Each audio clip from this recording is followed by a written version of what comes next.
BJP के प्रदेश प्रवक्ता प्रतुल साहदेव हमारे साथ हैं, उनसे सीधे बातचीत करते हैं। सीआरपीएफ के अधिकारियों के खिलाफ एफआईआर किया है झारखंड सरकार ने, कमांडेंट और आईजी के खिलाफ, और ये उन पर आरोप लगा है कि उन्होंने 144 जो प्रोमुलगेट किया गया था उसका वायलेशन किया है और उनके इंस्ट्रक्शन उनके बीएस पे किया गया है। देखिए, दिनकर जी की वो पंक्तियां याद आती हैं, जब नाश मनुष्य पर छाता है पहले विवेक मर जाता है। इस सरकार का विवेक, संवेदनशीलता, सब कुछ मर गया। मुख्यमंत्री जी के आवास के आसपास निषेधाज्ञा लगी हुई थी, लेकिन हजारों की संख्या में हथियार बंद जेएमएम के कार्यकर्ता कैसे पहुंच गए वहां पर और कैसे प्रशासन ने उनको पहुंचे दिया, और लगातार वो आरोप लगा रहे थे ईडी पे। और कोई तो ईडी का सेंधरा, ईडी के खिलाफ हत्या करने की आह्वान कर रहा था। ईडी के अफसरों को, पूरे झारखंड को जलाने की बात हो रही थी, लेकिन उन पर कोई कार्रवाई नहीं हुई। और मुख्यमंत्री पर क्यों एफआईआर नहीं हुआ साहब? जस्टिस शाहदेव चौक वहां से 50 मीटर दूर है मुख्यमंत्री आवास से, वहां निषेधाज्ञा लगी थी। वहां वो जाते हैं, रात को हजारों समर्थकों को संबोधित करते हैं, लेकिन प्रशासन को ये दिखता नहीं। कहते ना, एक आंख में काजल एक आंख में सुरमा नहीं चलेगा। और जैसी स्थितियां थी, ईडी के अफसर के खिलाफ किसी अनहोनी से इंकार नहीं किया जा सकता था। अगर सीआरपीएफ अपने केंद्रीय अफसरों के बचाव में आ गई, क्योंकि राज्य पुलिस पूरे तरीके से फ्लॉप कर गई थी, तो इसमें कौन सा गुनाह हो गया? और कानून का सेटल प्रिंसिपल है कि जिला प्रशासन जब रिक्वेजिशन देता है बिना अनुमति के आप नहीं आ सकते हैं। तो जिला प्रशासन ने क्या अपना फर्ज निभाया? क्या लॉ एंड ऑर्डर मेंटेन किया? और कहते हैं ना, कानून का एक और सेटल प्रिंसिपल है, extraordinary situation call for extraordinary action. और ये असाधारण परिस्थितियां क्रिएट हो गई थी। निषेधाज्ञा लगे होने के बावजूद जब मुख्यमंत्री खुद उसको तोड़ रहे हो, उनके हजारों कार्यकर्ता तोड़ रहे हो और ईडी के खिलाफ हमले का आह्वान हो रहा हो, तब सीआरपीएफ ने आकर कौन सी गलती कर दी? लेकिन जो डिप्लॉयमेंट हुआ वो किसके इशारे पर हुआ? बाबूलाल जी, उस पर मुंह में दही जम जाती है क्या? उस पर भी तो कुछ बोलना चाहिए। एक केंद्रीय रिजर्व पुलिस से ऐसी उम्मीद नहीं की जा सकती है। उसके लिए जो भी दोषी है उस पर भी कुछ बोले बाबूलाल जी। झारखंड में जेएमएम नेतृत्व वाली हेमंत सरकार के कड़े रुख और एक्शन से केंद्र और राज्य के बीच टकराहट का बढ़ना तय माना जा रहा है।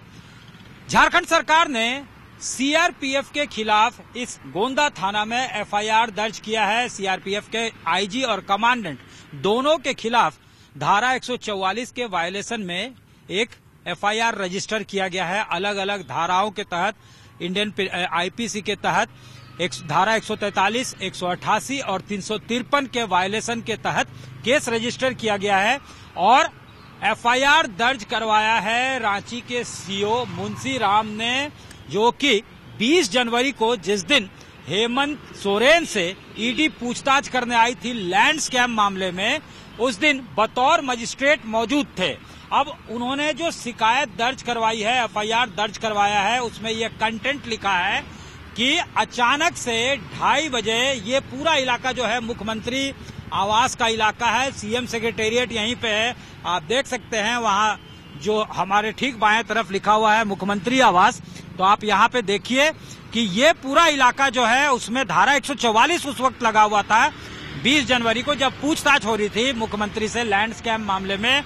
तो यहाँ पूरा बैरिकेटिंग था और आगे भी बैरिकेटिंग था। पूरा इलाका जो है कॉर्डन ऑफ किया गया था और जिला प्रशासन के तरफ से मजिस्ट्रेट अलग अलग पॉकेट्स के लिए नियुक्त किए गए थे, जो उस वक्त ड्यूटी में थे, और बतौर मजिस्ट्रेट ही रांची के सीओ मुंशी राम भी मौजूद थे। अब उनका ये कहना है और उन्होंने जो कंटेंट लिखा है एफआईआर में, उसमें उन्होंने बताया है कि अचानक से 2:30 बजे पूरा इलाका कॉर्डन ऑफ था और बैरिकेटिंग की हुई थी। उसी वक्त लगभग 10 गाड़ियों से सीआरपीएफ के 500 जवान पहुंचे और यहाँ पे वो मुख्यमंत्री आवास में घुसने की कोशिश करने लगे, जो सेंसिटिव इलाका है जहाँ धारा 144 प्रोमुलगेटेड था, वहां वो घुसने का प्रयास कर रहे थे। स्कफल होता है जिला प्रशासन से। यहाँ के जो वरीय पुलिस अधिकारी है उन्होंने उनको कहा कि उनकी जरूरत यहाँ पे नहीं है। उसके बाद जो है वो फिर भी डटे रहे। उसके बाद जो है पीछे के तरफ, सीएम हाउस के पीछे के तरफ चले जाते हैं, वहां डटे रहते हैं। वहां से जब उनको कहा जाता है कि आप अपने कैंप वापस लौट जाइए, तो वो यहाँ पे मोराबादी के आसपास स्टेशन हो जाते हैं और इसको गंभीरता से लिया है जेएमएम नेतृत्व वाली सरकार ने। जेएमएम ने तो ये तक आरोप लगाया है कि सीएम की गिरफ्तारी की उस दिन साजिश थी, यहाँ प्रेसिडेंट रूल लगाने की साजिश थी। जब जिला प्रशासन रिक्वेजिशन देता है, अगर उसे फोर्स की आवश्यकता होती है तो रिक्वायरमेंट और रिक्वेजिशन जो है डिप्लॉयमेंट के लिए या फिर रिक्वेजिशन जो है जिला प्रशासन की तरफ से भेजा जाता है। अगर फोर्स चाहिए भी होता है उसके बाद भी डिप्लॉयमेंट जो है उनके तरफ से किया जाता है, लेकिन बगैर उनके अनुमति के इस सेंसिटिव इलाके में घुसने की कोशिश की गई, जो धारा 144 का वायोलेशन है। जाहिर तौर पे जब एफआईआर रजिस्टर हो गया अलग अलग सेक्शंस के तहत, तो अब जो है बीजेपी बेहद नाराज है। बीजेपी की तरफ से कहा गया है कि एक आंख में काजल और एक आंख में सुरमा लगा रही है सरकार, और पूरा जो बीजेपी है उसमें नाराजगी है। बाबूलाल मरांडी ने भी इस मुद्दे पर प्रतिक्रिया दी है।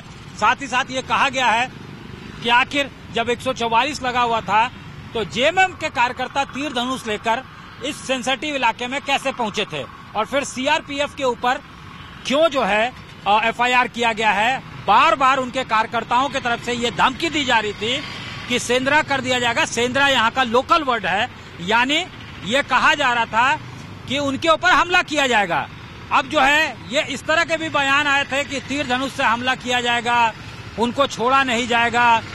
यहाँ पे जनी शिकार जो होता है, यानी उस वक्त जो है मॉब लिंचिंग जो होता है उस तरह के हालात रहते हैं। तो ये तमाम बातें जो है नारेबाजी के जरिए कही जा रही थी, और यही आशंका को देखते हुए बीजेपी का कहना है कि सीआरपीएफ पहुंची थी कि ईडी अधिकारियों को किसी तरह का कोई नुकसान ना हो।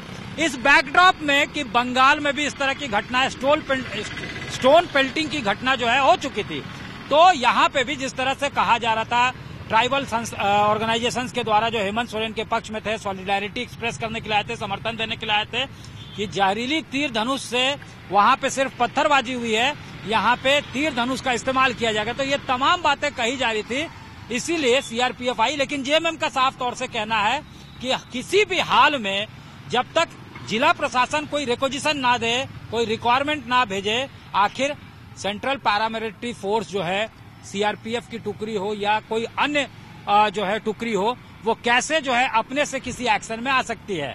ये कहीं न कहीं ब्रीच है, वायलेशन है कानून का, और इसी के लिए इस थाने में एफआईआर दर्ज किया गया है। और जाहिर तौर पे सियासी पारा इससे चढ़ेगा, सियासी तापमान इससे बढ़ेगा और केंद्र और राज्य के बीच टकराहट बढ़ेगी। ये जो है अब कयास लगने लगे हैं। कैमरामैन राकेश तिवारी के साथ सत्यजीत कुमार, रांची आज तक।